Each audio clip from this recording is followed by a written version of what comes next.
warahmatullahi wabarakatuh. Saya Roberto Albi Putra. Di sini saya akan menjelaskan tentang manajemen, konsep manajemen dan manajemen pemasaran.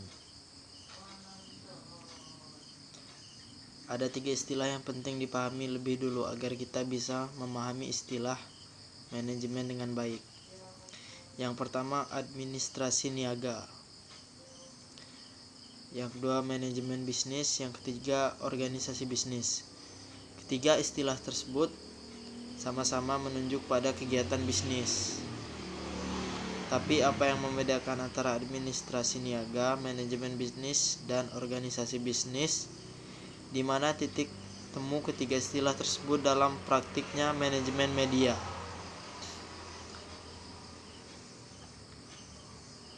Ketiga istilah tersebut sama-sama menunjuk pada kegiatan bisnis.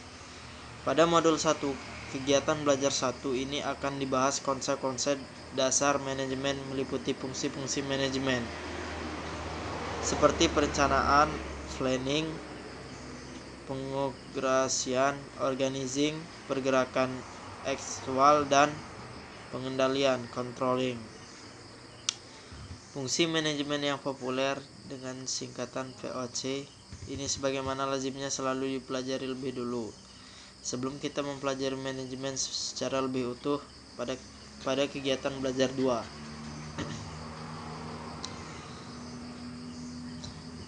Konsep dasar manajemen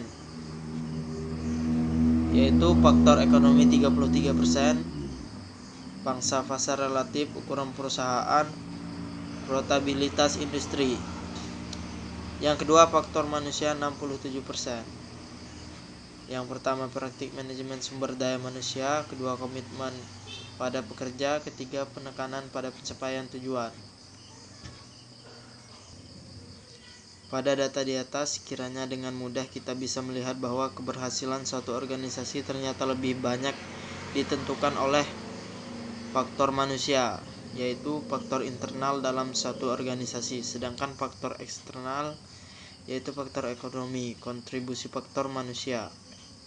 Krisis ekonomi yang melanda Indonesia tahun 1998 misalnya tidak serta-merta menghancurkan seluruh organisasi bisnis.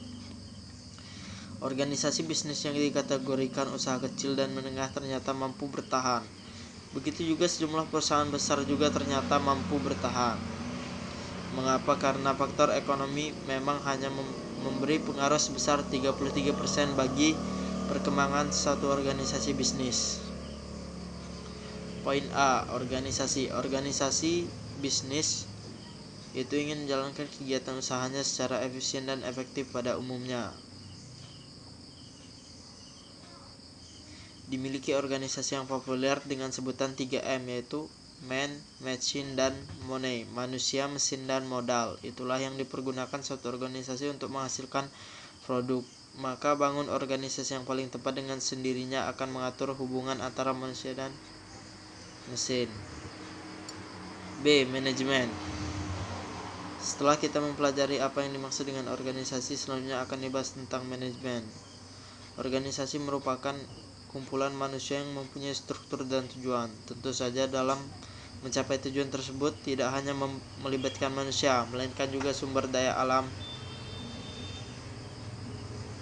dan lain-lain. Bagaimana mengelola itu semua merupakan perkara manajemen. Artinya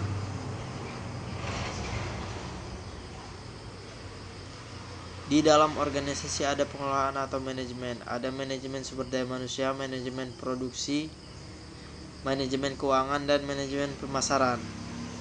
Manajemen sumber daya manusia akan berkenan dengan pengelolaan sumber daya manusia yang dimiliki satu organisasi sehingga organisasi tersebut dapat mencapai tujuannya.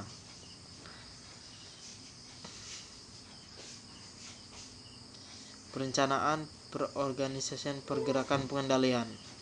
Menyusun perencanaan sumber daya manusia untuk satu organisasi media massa. Menurut Saladin, manajemen strategis ini penting karena A. Memberikan arah pencapaian tujuan organisasi.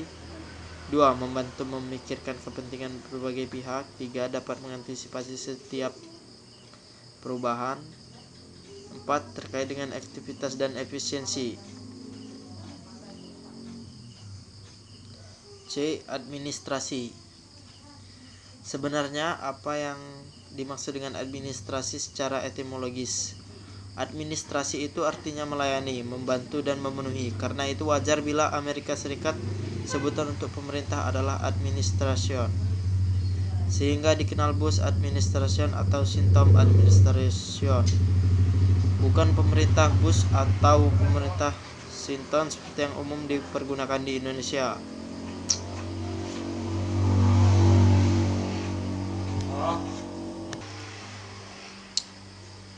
Kegiatan belajar 2, manajemen pemasaran. Manajemen pemasaran dibagi menjadi 3, yaitu perkembangan pemasaran, bauran pemasaran, dan pemasaran dan perubahan. Perkembangan pemasaran pada tahap awal, banyak organisasi bisnis lebih memfokuskan perhatiannya pada bagaimana memproduksi barang atau jasa. Dalam dunia masa pun, pada awalnya banyak perusahaan media lebih memfokuskan perhatian pada bagaimana memproduksi media. B. Bauran pemasaran. Hasil studi yang dilakukan Fikar menunjukkan sejumlah permasalahan yang dihadapi media massa di seluruh dunia. Identifikasi permasalahan dalam studi tersebut menunjukkan organisasi media massa sedang menghadapi perubahan lingkungan eksternal yang luar biasa dahsyatnya. C. Pemasaran dan perubahan. Salah satu permasalahan yang dihadapi dalam dunia manajemen sekarang ini, di samping makin ketatnya persaingan, adalah soal perubahan. Pada akar manajemen sering melukiskan perubahan yang berlangsung sekarang ini tidaklah berjalan linear atau lurus, melainkan bersifat eksistensional atau naik turun dengan kecepatan yang tak terduga.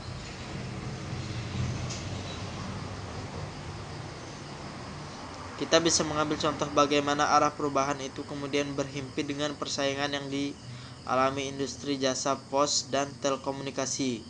Banyak layanan pos seperti surat, kartu pos, atau kartu ucapan. Baik, itu saja yang dapat saya sampaikan. Terima kasih.